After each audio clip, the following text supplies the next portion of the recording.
Welcome to the Sisterhood Podcast. Pull up a seat and turn it up, because this season, we're not holding back. This is real life, real faith, and the kind of conversations you didn't know you needed. We're talking about following God when it's messy, trusting Him when it's unclear, and showing up even when it's not easy. No filters, no fluff, just truth, growth, and a whole lot of Jesus.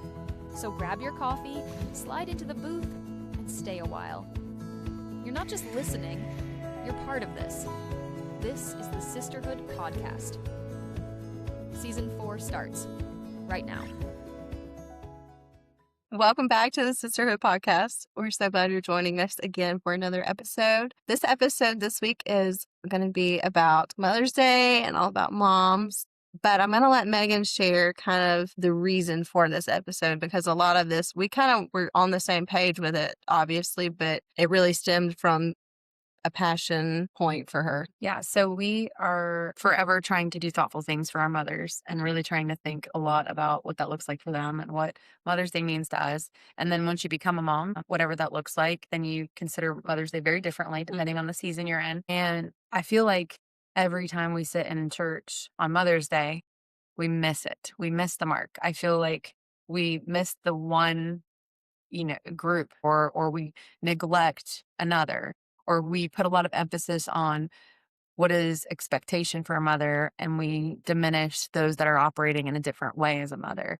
So I feel like it's always a big miss, and I'm always forever leaving Sunday service on Mother's Day frustrated because, and not that a man can't speak for women, because they definitely can, but it's always a man speaking up there. And while I think that God can definitely give something and deliver something through them and use them as the vessel that He uses them as every time, I think there's just a lack of true awareness in what it looks like to be a wife and a mother and a woman, because they just can't possibly. And so I think that's why it always feels missing for me. We, at our church, my dad has over the years, I think, become better about Mother's Day. So we give a Mother's Day gift out every year. And it's not just, I think we do like 25 and older.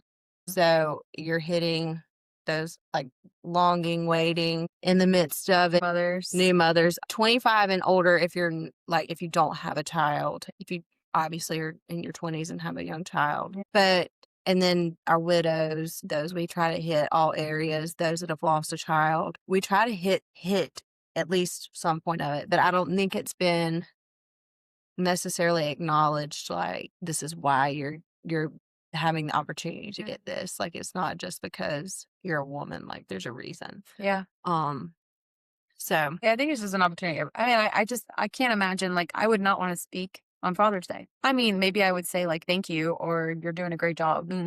But it just loses in translation when it's not. So I think for me, I really wanted an opportunity to communicate what it is and encourage whatever that looks like for you and wherever you're walking right now. Well, and I think too, so many times, like, I mean, I was just having this conversation today. We were trying to figure out what we're going to do for lunch for Mother's Day. And it's like, why are we the ones, like, we shouldn't be the ones having to plan the lunch for Mother's Day. Our men should be getting together and saying, hey, we're going to do this. These are what we're going to get. And like, as the wife, and mothers, we're having to facilitate. Yes. Okay, we're going to ask so-and-so if they can do this, and then we'll each bring a side, and then we'll get the table set up and make sure and it's like, and then on Father's Day, we do it again, but for them, and they don't. We're not bitter. Yeah, I'm not salty. Have you ever watched The Middle with, what's her name? I think it's Diane something. She's like, Everybody Loves Raymond's wife in The Shepherd Loves Him, but she also plays the mom in The Middle. It's hilarious. I think it's on Prime, but it might be Netflix. But anyways, I could watch this. This is like Friends for me. I could watch it all the time, anytime. But every Mother's Day episode that they have in the, 10 seasons, maybe more that they had, she gets a foot bath. And it's the same foot bath from like CVS or whatever. It's an inflatable foot bath. And then one Mother's Day, she's like, I just want them to get me the thing I want. So she like leaves clues everywhere and literally tells her kids what she wants. And her husband goes, and all he heard was like, get me something different, instead of hearing the thing that she actually said.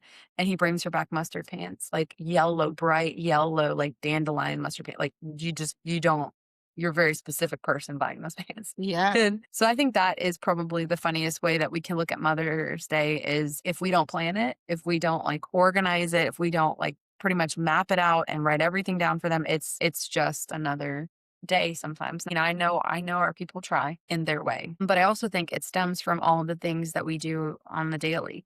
Yeah. So there is such a heavy expectation on moms now versus even when we were growing up. Our mothers were expected to be moms. It was actually still semi frowned upon to work, Yeah. to be out of the house and to not be a stay-at-home mom raising your kids, even when it wasn't possible. So they had very difficult expectations on them as well, because if it didn't matter if somebody was earning enough, your expectation was you have kids, you stay home, you raise your kids. You don't let I remember that phrase, you don't let the world raise your kids. You don't let a stranger raise your children. And then it was also impossible, even if you did have somebody that you partnered with, they were, providing, and then you also needed to work. It was impossible to pay for childcare. It still is. Still impossible to pay for. Yeah, it still is. So I think there was a weird expectation. Then somewhere, I don't know when the switch happened, but now I feel like there is a tremendous warp that's happened, and the feminist piece of things has really hurt us. Yeah. Because there's this huge expectation on us to be like, sacrifice yourself for your kids, but also, get the promotion, be self-serving. It's just such it's a constant contradiction that we have to walk in, a constant tension that is expectation over failing. And it's crazy because you can sit in a room with a bunch of moms in all different walks. And if you say, I'm a working mom, it's like you can feel it. And then somebody comes in with, well, I don't, we only eat organic. We don't do sugar. And there's always this measure of failure.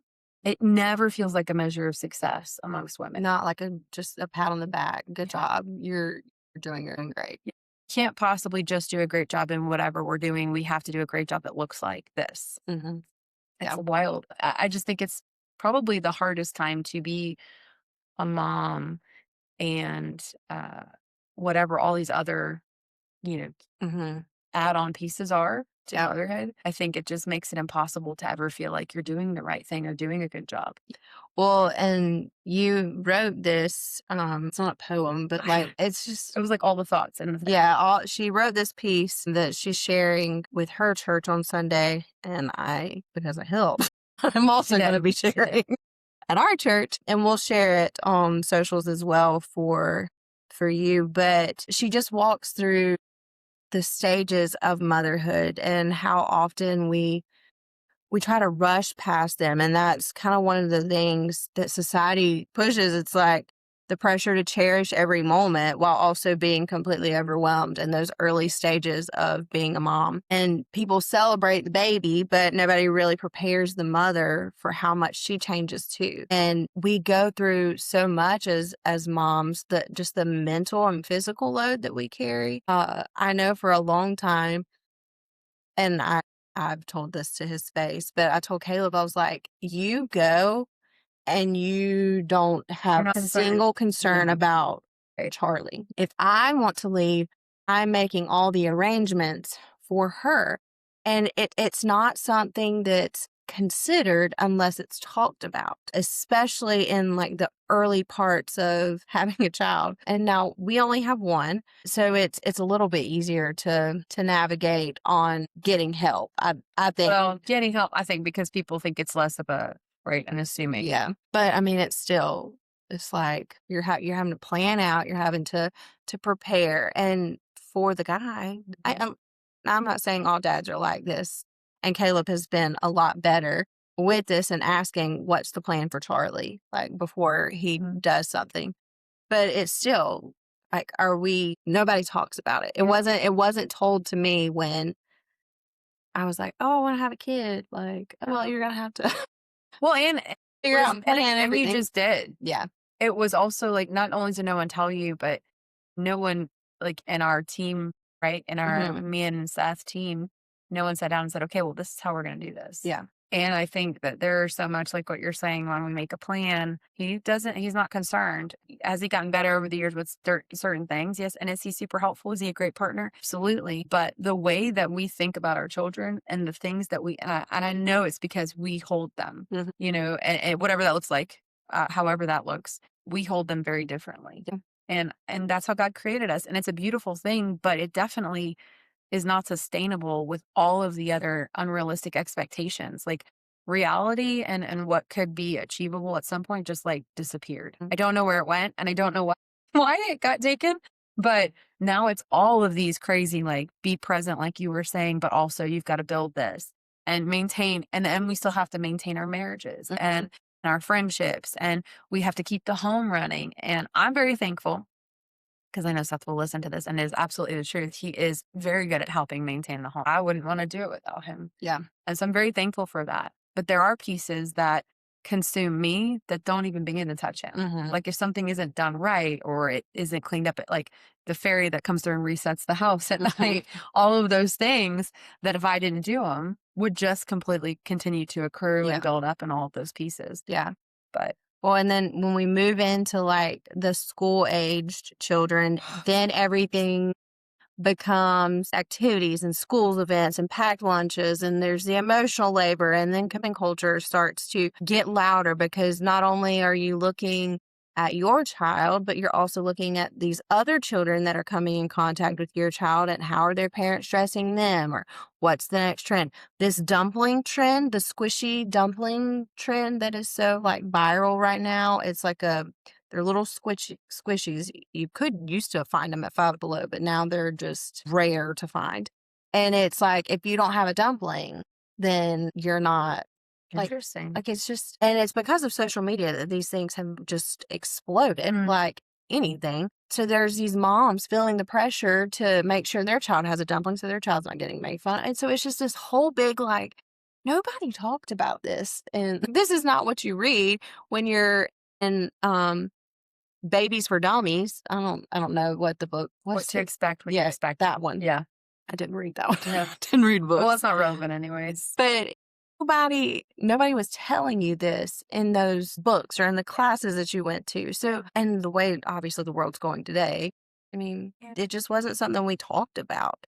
No, and I think like you hit on schools, and I have a very visceral reaction to the school thing because once your kids get into school age, it's not just about their experience at school. I mean, obviously, you don't want them to be being bullied, and you don't want them to be laughed at, and you don't want the things that you love about them to become pain points for them, because that happens. Because we think so many things are so cute, and then they walk into school and somebody tells them it's stupid, and that sticks. Yeah. And I hate that sticks. Yeah. But then also where they're going to school, who's teaching them, what they're teaching, like all of these things become completely consuming things.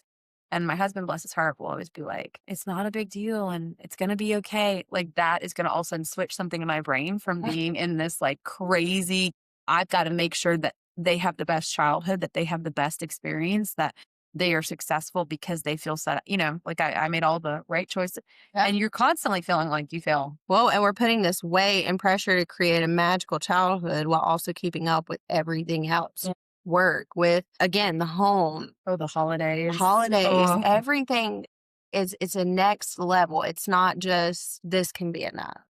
And so we're constantly switching back and forth from being present to being just productive, to being performant. And then that, to your point, that switch, that role switching, just that the emotional capacity it demands is exhausting. Yeah. So like at the end of the day, we're just like wiped. There's nothing left. I love this like kind of reflection quote. It's so many women feel exhausted, not because they're failing, but because they've been carrying too much for too long. Yeah. That's good. And the constant need to switch and juggle and change who you are, not necessarily like your personality or who we are together, but who you are in that moment. Like this moment requires survival mode. Mm-hmm. This moment requires you to be creative and make a pumpkin out of nothing. This moment requires you to be their advocate because people are treating them a certain way and you need people to step up. You have this moment requires you to be the taxi driver or the grocery shopper, the coach. Whatever. This moment requires you to be the provider or the breadwinner or the career focused, ambitious, because you got to get that promotion, because you got to be able to save for their college, because you got to be able to send them to a good school, because it is nonstop connection. Yeah, all the things. And then as you get past that age, you're finally in this older kid stage. Neither one of us are there, so we don't have much to go off of this. I can say, as like watching my mom go through this, especially with us, and then even those under us, like the letting go and trusting God with children you can no longer fully protect, and their choices that they make and the decisions that Not they right. make. We're gonna be Amish. Yeah. I'm gonna pick their wives. They're gonna live in the same house with us for the rest of their lives. I figured it out. We'll make butter. But we go from the shift from managing to mentoring. So I mean, my mom's been that in my life where she still tries to manage some. And I would tell her that to her face, and she probably will listen. It's all in love. It is. I know But it she is. 'Cause goes, I think I'm gonna have the hardest time transition. yeah.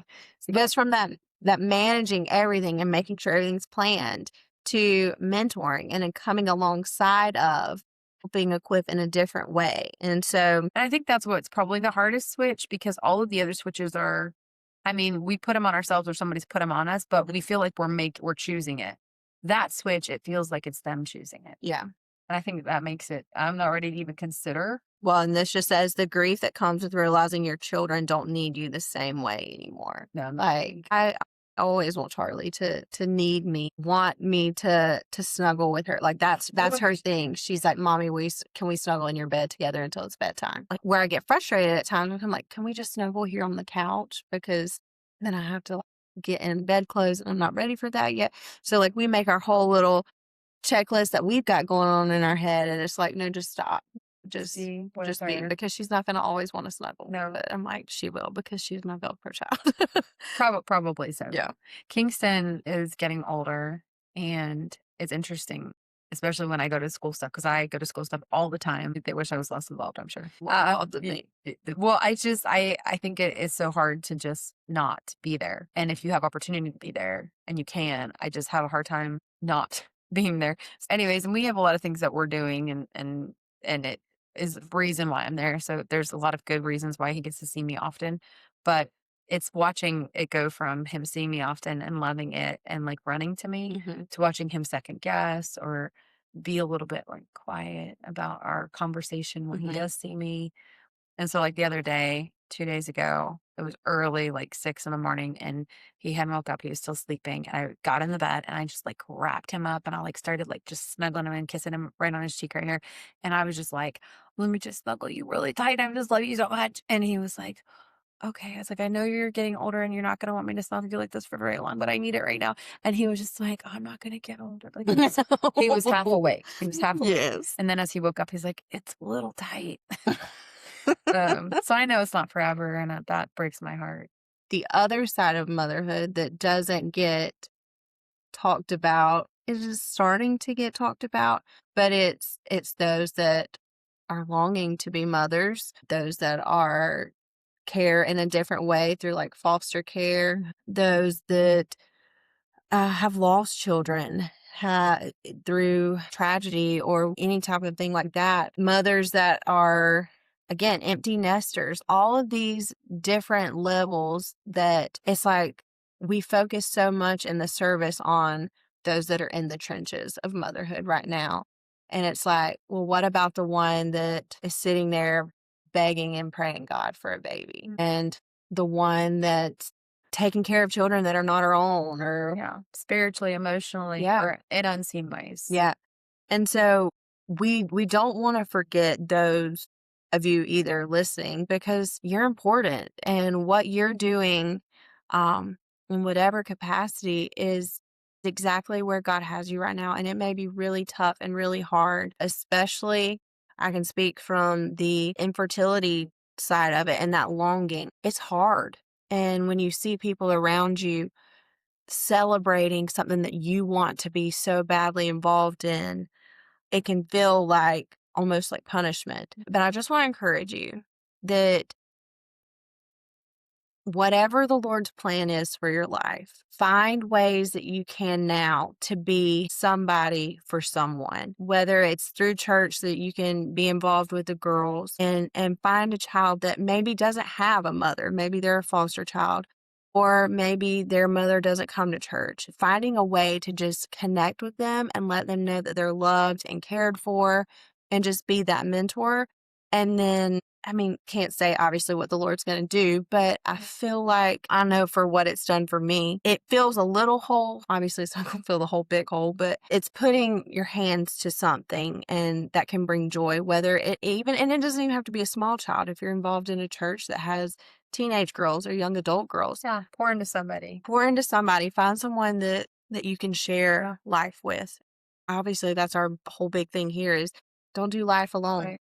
Take time to find someone that you can just, again, share life with and encourage and be there for. And they might do the same or will do the same for you in return for it. Yeah, but motherhood isn't, I think to that point, it's not one story. Like it is many stories sitting in a room together, and there's not a universal standard that validates womanhood or motherhood as much as we would like to, and put that weight on somebody and that expectation on somebody and these ideals on somebody and these situations that have to exist on somebody for them to be the mom, the best woman, all of these things. I think we just put so much on ourselves, and it takes away the joy. It makes it to where we get through. I know everybody references that newness with the baby, and people have full blackouts. Like they don't remember a majority of those weeks or months right after, whether it's related to something that went undiagnosed, like postpartum, or it's related to something like just this. All these expectations and weights that we assume are going to happen, or nobody telling us about the thing that comes next. Yeah. And so we're waiting for this ideal. And then when it doesn't happen, we feel like, oh my gosh. And so it's a trauma response almost. And so then you forget these things that should be filled with joy. You should be, scent memory and all of these things should be filled with so much joy. And so much of it is removed because we allow all of these unrealistic ideals to overwhelm us. Yeah.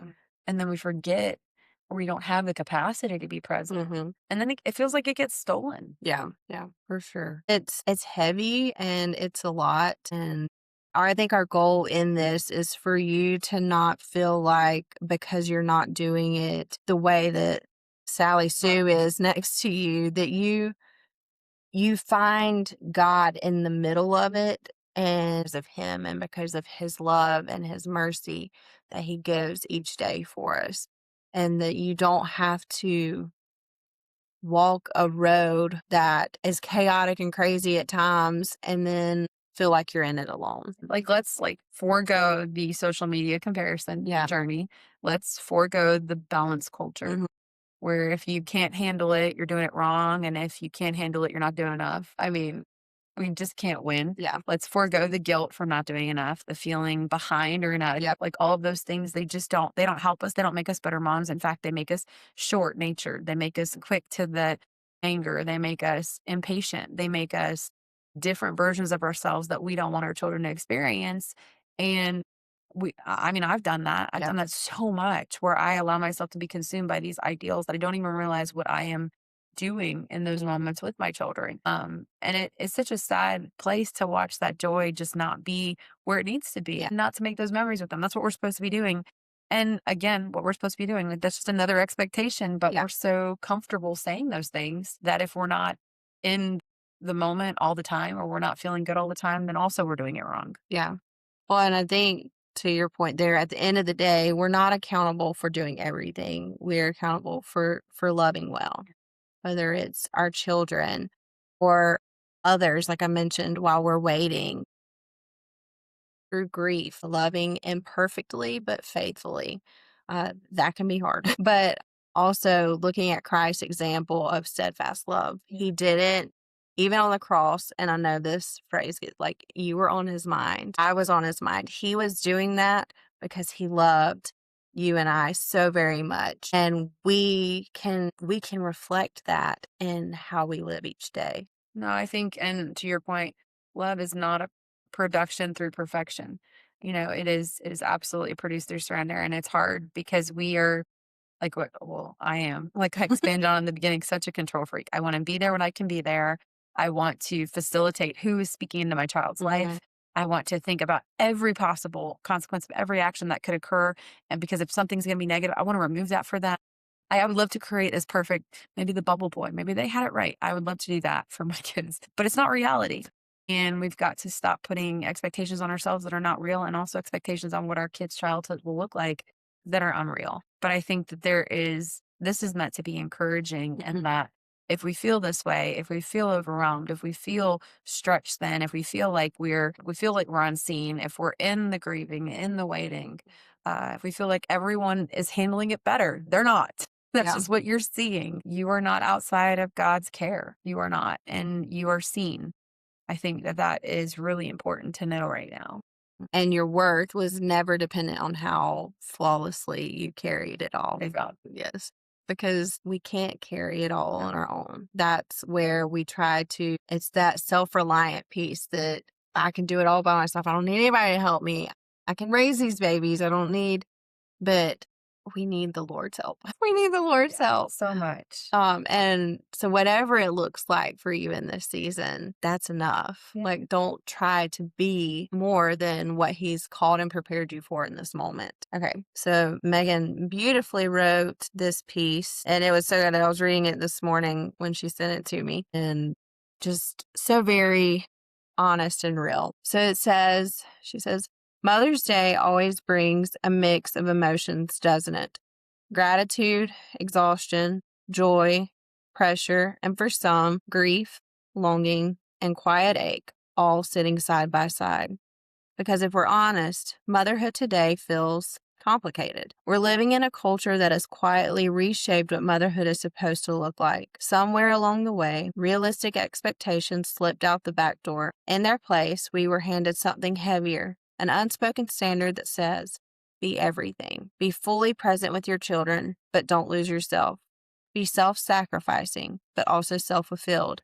Build a career, nurture deep friendships, pursue purpose, while also growing life within you or raising little lives who depend on you for everything. And we do it on little sleep for years. There's also this constant tension we carry, this idea that we should stand equal in every space, perform at the same level, push forward with the same drive, but still remain endlessly nurturing, soft, and available at home. And so we learn to flip a switch from productivity to patience, from ambition to availability, from being on in the workplace to quietly laying parts of ourselves down at home. And then comes the message that if we're overwhelmed by all of that, if we feel stretched thin or unable to balance it all, then somehow we're doing too much or not doing it well enough. That's a heavy burden to carry. But I also want to pause here because today, it's not only heavy for the moms in the thick of raising children, it's heavy for the women who are waiting, the ones who long to hold a child, who have prayed prayers that feel unanswered, who sit in rooms like this carrying hope and disappointment at the same time. It's heavy for the women who have held children, who had to let them go, for the mothers whose arms are empty but whose hearts are still very full, for those carrying grief that doesn't have a timeline and love that didn't get the chance to be lived out the way they imagined. And it's heavy for the women who mother in unseen ways, spiritual mothers, mentors, caretakers, who pour out love daily, even if it's not always recognized. Motherhood is not a one-size experience. And today, it's important we make room for all of it. The joy, the exhaustion, the longing, the grief, all of it belongs. So here's the truth I want to leave you with today. There is no perfect formula for motherhood. There is no universal balance that proves you're doing it right. There is no standard that you have to meet to validate your worth in this role or in your waiting or in your grief. What it looks like for you, your pace, your priorities, your capacity in this season, that is enough. Not because you checked every box, not because you managed everything flawlessly, but because of what actually matters most. At the end of the day, we are not accountable for doing everything. We are accountable for one thing, to love the children in front of us, to love the ones we're still praying for, to love the ones we carry only in memory, to love others the way we wish we could love our own, to love the way Christ loves us, steadfast, forgiving, consistent, and full of grace. And that kind of love doesn't come from having it all together. It comes from surrender. So today, wherever you find yourself, if you feel stretched thin, if you feel unseen, if you feel like you're waiting, if you're carrying grief, you are not outside of this story. What it looks like for you is enough, and you are held, seen, and loved right here in this very moment. So beautifully written. So good. It's so true, though. I feel like we need to cut ourselves a lot of slack. Yeah. just enjoy being in this season because it goes by so quickly, and whatever it looks like, Yeah. it just goes by quickly. And I know it feels long Yeah. and hard and heavy and all of the feelings. So, our prayer for you this Mother's Day is that whether you're enjoying the day of celebration or you're just honestly trying to survive it, that you find God in the middle of it. He sees you and all the things that I just read. And he's so proud of you. Yeah. You're his daughter. He loves you so, it's so big. Yeah. Don't forget it. And again, we love you and we hope you just have the most blessed weekend and come back next week. See you then. Bye. Thanks for being part of the Sisterhood podcast today. We don't take it lightly that you chose to spend this time with us, and our prayer is that every episode leaves you feeling encouraged, seen, and reminded that God is still working in your story. If you enjoyed today's episode, make sure to subscribe, leave a review, and share it with someone you love. That's one of the biggest ways you can help us grow this community and continue reaching more women with honest conversations and real faith.